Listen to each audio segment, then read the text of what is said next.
नमस्ते। कभी कभी ना सबसे आम चीजें ही सबसे ज्यादा डरावनी हो सकती हैं। आज हम एक ऐसी ही कहानी को समझने जा रहे हैं जहां एक मामूली सा ट्रेन का सफर और एक कटोरी भेलपुरी एक भयानक सपने में बदल जाती है। चलिए देखते हैं कि ये मॉडर्न हॉरर स्टोरी कैसे सस्पेंस और डर का जाल बुनती है। जरा सोचिए, एक लंबी अकेली ट्रेन यात्रा, जोरों की भूख लगी है और तभी कोई चटपटी भेलपुरी बेचता हुआ आता है। कोई लेगा या नहीं? बड़ा सीधा सा सवाल लगता है ना? पर इस कहानी में यही छोटा सा फैसला जिंदगी और मौत का सवाल बन जाता है। तो हर अच्छी हॉरर स्टोरी की शुरुआत होती है एक बेचैन कर देने वाले माहौल से, और हमारी कहानी भी ठीक वहीं से शुरू होती है। एक सुनसान रात की ट्रेन, जहां एक अजीब सी चेतावनी गूंजती है। तो माहौल कुछ ऐसा है, देर रात की ट्रेन और वो भी लगभग पूरी तरह से खाली। हमारी कहानी की पहली किरदार गुंजन बिल्कुल अकेली बैठी है। ये सिचुएशन अपने आप में ही थोड़ी अनसेफ सी लगती है ना? और ऊपर से ठीक उसके सामने बैठा वो अजनबी आदमी, उसकी मौजूदगी उस खामोशी में एक अजीब सा टेंशन भर देती है। और फिर अचानक सन्नाटे को चीरते हुए वो आदमी चिल्लाता है। ये जो चेतावनी है ना, ये इस खामोशी को तोड़ देती है और सस्पेंस का पहला बीज बो देती है। आखिर वो किस चीज से चौकन्ना रहने को कह रहा है? ये सवाल वहीं हवा में तैरने लगता है, जो गुंजन के साथ साथ हम सबको भी बेचैन कर देता है। तो अब कहानी उस पॉइंट पर पहुंचती है जहां खतरा सामने आकर खड़ा हो जाता है। ये सब कुछ एक लालच और एक भयानक फैसले के बारे में है, और गुंजन, हमारी पहली किरदार, सीधे इस जाल में फंसने वाली है। ठीक तभी एक घूंघट वाली औरत आती है। क्या बेच रही है? स्वादिष्ट मसालेदार भेलपुरी। अब ये हॉरर कहानियों का एक क्लासिक तरीका है खतरे को छिपाने का, बिल्कुल नॉर्मल आम सी चीज की आड़ में। और जाहिर है, भूखी गुंजन के लिए तो ये एक ऐसा लालच है जिसे रोक पाना लगभग नामुमकिन है। और बस यहीं पर गुंजन के मन में कश्मकश शुरू हो जाती है। एक तरफ तो उसे साफ साफ चेतावनी मिली है, दूसरी तरफ उसकी भूख है, और उस चेतावनी देने वाले आदमी पर शक भी है। ये डरावनी कहानियों का एक बहुत ही क्लासिक मोमेंट होता है, जब कोई कैरेक्टर एक सीधी सादी वार्निंग को नज़रअंदाज करने का फैसला करता है। और गुंजन के उस फैसले का नतीजा बहुत भयानक निकलता है। जैसे ही वो भेलपूरी खाती है, वो बेचने वाली अपना असली खौफनाक रूप दिखाती है। वो एक चुड़ैल है, और इस भेलपूरी की कीमत पैसे नहीं, बल्कि गुंजन की अपनी जान है। और फिर वो चुड़ैल उसे अपने साथ घसीट कर ले जाती है। लेकिन कहानी यही खत्म नहीं होती। इनफैक्ट अब कहानी का फोकस बदलता है और हमारे सामने आते हैं इस कहानी के असली हीरोज, पंकज और राधिका। जी हाँ, ये वही कपल हैं जिन्होंने गुंजन को वार्न करने की कोशिश की थी।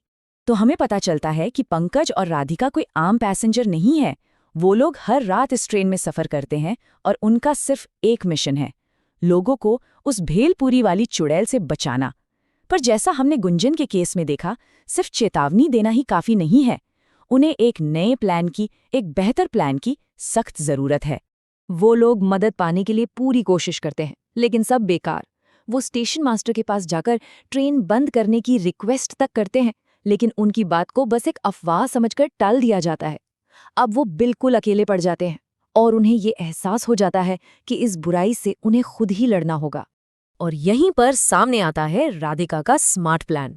वो चुड़ैल से सीधी टक्कर लेने के बजाय उसकी स्ट्रैटेजी को ही फेल करने का फैसला करती है। सोचिए, अगर चुड़ैल के आने से पहले ही हर कोई भेलपूरी खा चुका हो, तो फिर उसकी शापित भेलपूरी कौन खरीदेगा? मतलब उसका लालच ही बेकार हो जाएगा। सिंपल लेकिन बहुत ही ब्रिलियंट प्लान है। चलिए अब कहानी के क्लाइमैक्स की तरफ बढ़ते हैं। यहाँ दांव पर बहुत कुछ लगा है, और एक बहुत ही इमोशनल मोड़ हमारा इंतजार कर रहा है। तो शुरू में तो ऐसा लगता है कि राधिका का प्लान एकदम परफेक्ट काम कर रहा है।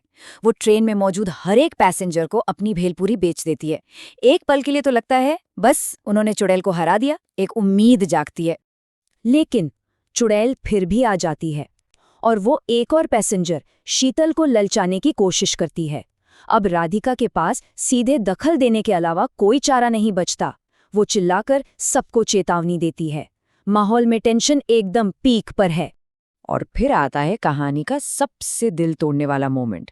शीतल को बचाने के लिए राधिका खुद चुड़ैल की भेलपूरी खा लेती है। ये एक निस्वार्थ बलिदान है। वो जानबूझकर एक अजनबी को बचाने के लिए उस श्राप को अपने ऊपर ले लेती है। चुड़ैल अपने ठंडे बेरहम अंदाज में आखिरी बात कहती है और अपने नए शिकार को ले जाती है। वो राधिका को उसके पति पंकज की आंखों के सामने घसीट कर ले जाती है और पंकज टूटा हुआ बेबस बस देखता रह जाता है। ऐसा लगता है मानो बुराई जीत गई। लेकिन जैसा मैंने कहा था, ये कहानी का अंत नहीं है, ये एक बदलाव है।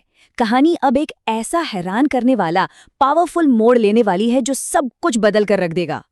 अगली रात अपनी पत्नी को खोने के गम में डूबा हुआ पंकज फिर भी अकेला ही ट्रेन में वापस आता है, अपने मिशन को जारी रखने के लिए।